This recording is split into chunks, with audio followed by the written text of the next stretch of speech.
unaniuliza habari ya makamu mwenyekiti.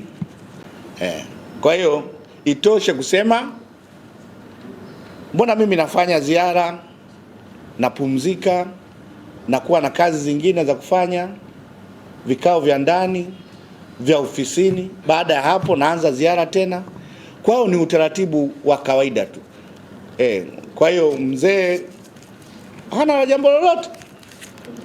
Hana jambo lolote.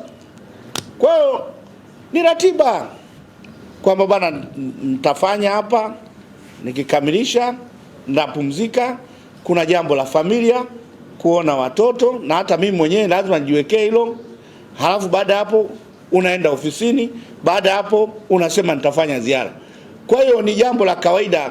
Kwa hata mimi nikipotea wiki moja naambia mwenezi kwa sababu amekata moto au amekata pumzi, nikipumzika wiki moja, hapana, ni ratiba tu.